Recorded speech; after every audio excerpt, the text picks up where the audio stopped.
প্রিয় শিক্ষার্থী বন্ধুরা, সবাইকে জানাচ্ছি স্পেশাল পার্টের পক্ষ থেকে আরও একবার স্বাগতম। তোমাদের জন্য আজকে আমি একটি অতি গুরুত্বপূর্ণ ক্লাস নিয়ে এসেছি। আমরা সবাই জানি যে আমাদের অনার্স দ্বিতীয় বর্ষে রুটিন প্রকাশিত হয়েছে। তো যারাই আমরা অনার্সে রয়েছি তাদের হাতে কিন্তু খুব বেশি একটি সময় নেই। যারাই এতদিন পড়াশোনা করনি তারা একদম এই কয়টা দিন খুব ভালো মতো পড়াশোনা করে নাও, যেহেতু আমাদের পরীক্ষাটি সামনে। তো আমরা কেউই চাইবো না যে পরীক্ষা আমাদের খারাপ হোক। আর যারা আমরা স্পেশালি অ্যাকাউন্টিং গ্রুপে রয়েছি, আমরা সবাই জানি যে আমাদের একের অধিক অঙ্কের বই রয়েছে।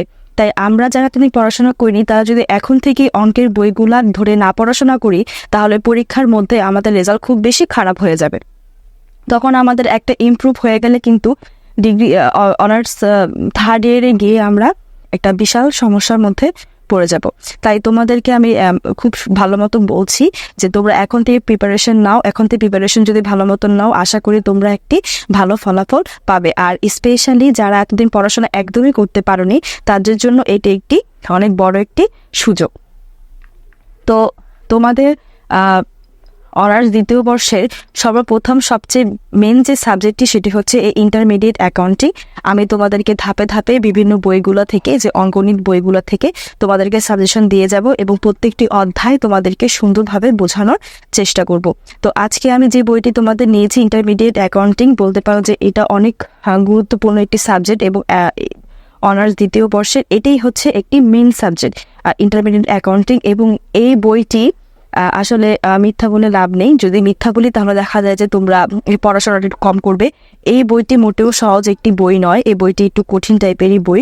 এখান থেকে প্রশ্ন যেগুলি আসে সেগুলি হচ্ছে বিদঘুটে টাইপের প্রশ্ন আসে। অনেক পড়াশোনা করেও অনেক সময় দেখা যায় যে ছেলে মেয়েরা পারে না। তো তোমাদের এই বইটি পড়তে হলে অবশ্যই তোমাদের অঙ্কগুলো ভালো মতন বুঝতে হবে এবং বুঝে তারপরে তোমাদের অঙ্কগুলোকে সলভ করতে হবে, তাহলেই তোমরা পরীক্ষার মধ্যে ভালো একটি রেজাল্ট পাবে।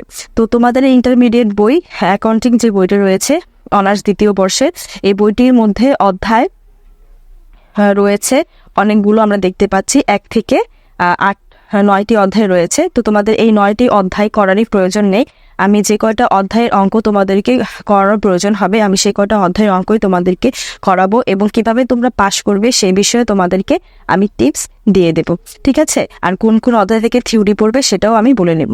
তো আমি শুরুতেই আজকে তোমাদেরকে দ্বিতীয় অধ্যায়টি করাবো। এখান থেকে তোমাদের প্রশ্ন আসে। আমি দ্বিতীয় অধ্যায়টি রয়েছে হচ্ছে প্লান্ট সম্পত্তি, প্রাকৃতিক সম্পদ ও অস্পর্শনীয় সম্পত্তি। আমি তোমাদের আজকে দ্বিতীয় অধ্যায়টি করাবো। 1 থেকে 9ম অধ্যায় পর্যন্ত রয়েছে, এর মধ্যে আমি তোমাদের আজকে দ্বিতীয় অধ্যায়টি করাবো। তো চলো আমরা দ্বিতীয় অধ্যায়টিতে যাই।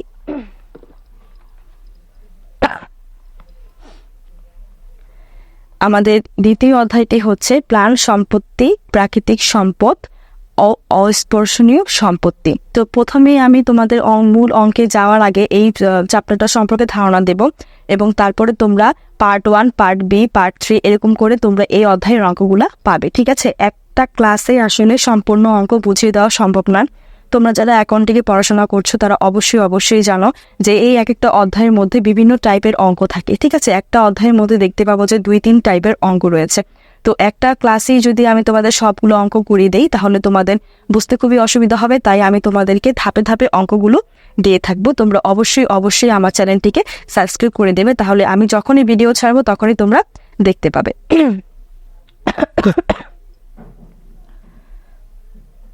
তো দেখো বন্ধুরা, এটি হচ্ছে দ্বিতীয় অধ্যায় ইন্টারমিডিয়েট অ্যাকাউন্টিং এর দ্বিতীয় অধ্যায়। এখান থেকে তোমাদের 14 মার্কসের অঙ্কও থাকতে পারে।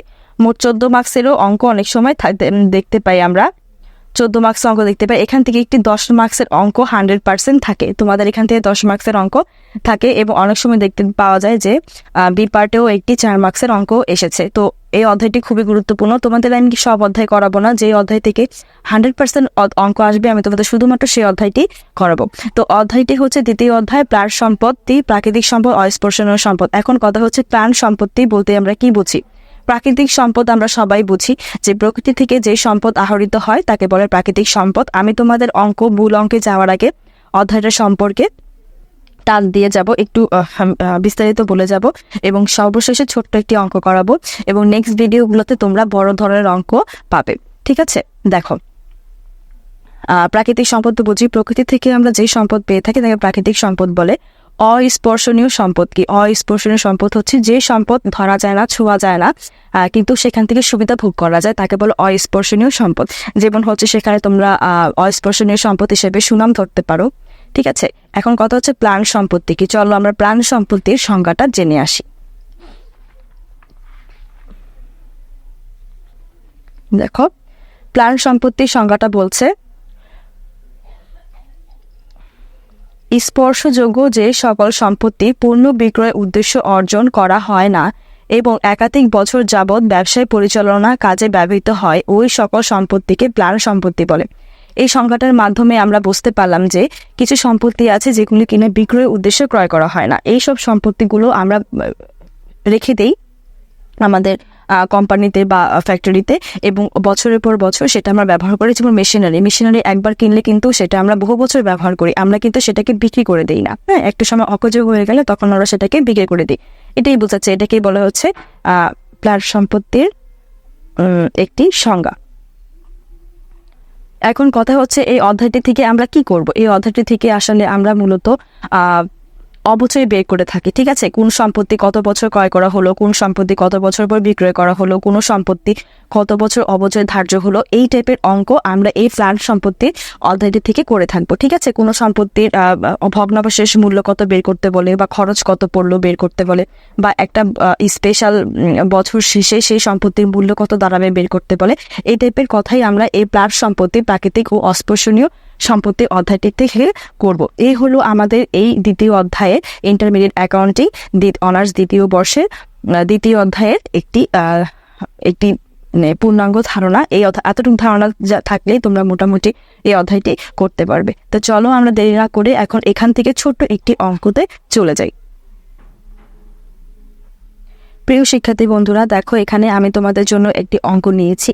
এটা হচ্ছে ন্যাশনাল ইউনিভার্সিটি অনার্স সেকেন্ড ইয়ারে 2013 সালে অঙ্কটি এসেছে। অঙ্কটি খুবই গুরুত্বপূর্ণ। এটা একটি বি পার্টের অঙ্ক, মানে 4 মার্কসের একটি অঙ্ক। তোমাদের আজকে ধারণা সহকারে আমি 4 মার্কসের অঙ্কটাই বোঝাবো, এবং নেক্সট ভিডিওগুলোতে তোমরা সি পার্টের অঙ্ক পাবে।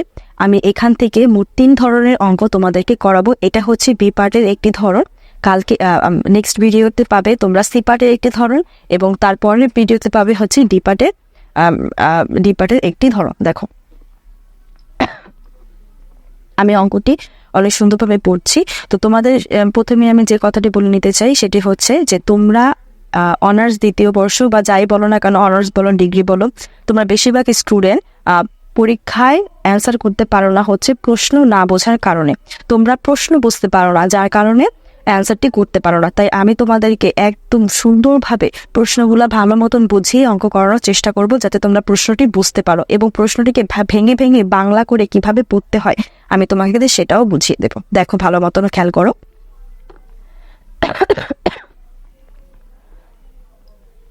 Noman company purchase a delivery truck at a cash price at take 8 lakh.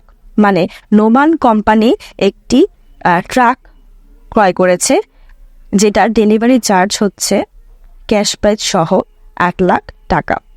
Related expenditure consist at sales tax 35,000। মানে যেটার হচ্ছে বিক্রয় কর, মানে ট্যাক্স রয়েছে 35,000 টাকা। পেইন্টিং টেক 14,000 টাকা। লাইসেন্স ফি 11,000 টাকা। এখানে আমি টাকার অঙ্কগুলোকে বাংলায় বলছি, তাহলে বলতে একটু সুবিধা হয়। And a 3 year accident insurance policy 18,000 টাকা। এখানে ইন্স্যুরেন্স পলিসির কথা বলা হয়েছে 18,000 টাকা। দেখো, এই যে প্রশ্ন চেয়েছে determine the cost of truck. Determine the cost of truck এর অর্থ হচ্ছে ট্রাকের খরচ কত, বা ট্রাকের যে খরচ পড়েছে ট্রাকটিকে সচল করতে তার খরচটা জানতে চেয়েছে। Determine the cost of truck, truck বাবদ খরচ কত হয়েছে। দেখো, এখানে আমরা অঙ্কটি কিভাবে করব। Determined of cost of truck, এখানে আমাদের কি কি আসবে। কস্ট প্রাইস, ট্রাকে টোটাল খরচ পড়েছে হচ্ছে 8 লাখ টাকা। সেলস ট্যাক্স, কারণ ট্রাকটাকে যদি আমরা নিয়ে আসি এই বাবদ কিন্তু আমাদের ট্যাক্স দিতে হবে, এই কারণে এটার সেলস ট্যাক্স রয়েছে হচ্ছে 35,000 টাকা। ট্যাক্স হচ্ছে একদম মাস্ট বি। তো ট্রাক সহ এটা খরচ পড়েছে হচ্ছে 35,000 টাকা, দিলাম 8 লাখের সাথে 35,000 টাকা। পেইন্টিং হচ্ছে 14,000 টাকা। পেইন্টিংটা কেন ট্রাকের মধ্যে নাম লিখতে হয়, না দেখে বোঝা যায় না যে এটা কি, সচল করতে হলে অনেক লোগো টোগো লাগায় অনেকে। পেইন্টিং হচ্ছে 14,000 টাকা। এই তিনটা যোগ করে হচ্ছে 8,49,000 টাকা। এখানে দেখো লাইসেন্স ফি দেয়নি, ইন্স্যুরেন্স পলিসিও দেয়নি। লাইসেন্স ফিটা হচ্ছে পরোক্ষ ব্যয়। হ্যাঁ, যখন কোনো কিছু, একটা জিনিস সবসময় মনে রাখবে, যখন কোনো কিছুর প্রত্যক্ষ খরচের কস্ট বের করতে বলে, যখন কোনো কিছুর খরচ বের করতে বলে তখন সেটার আমরা প্রত্যক্ষ খরচ বের করব, ঠিক আছে? আর পরোক্ষ খরচগুলো আমরা নেব না। লাইসেন্স ফি হচ্ছে পরোক্ষ খরচের মধ্যে পড়ে, এবং ইন্স্যুরেন্স পলিসি তুমি করলেও পারো না করলেও পারো, এটাও একটি পরোক্ষ খরচের মধ্যেই পড়ে। তারপর লাইসেন্স ফি এবং ইন্স্যুরেন্স পলিসি আমরা নিইনি, আমরা 3টা আইটেম নিয়েছি, cash price, sales tax, painting. এই 3টা ছাড়া একটি ট্রাক দেখা যায় অসম্পূর্ণ রয়ে যায়। ট্রাক সচল করতে গেলে বা কোনো কিছু সচল করতে গেলে এটা আমাদের প্রয়োজন, তাই আমরা কস্ট অফ ট্রাকে এই 3টা আইটেমই নিয়েছি।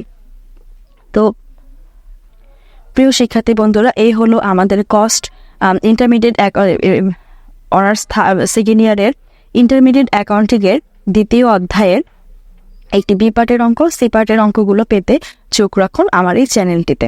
ধন্যবাদ সবাইকে।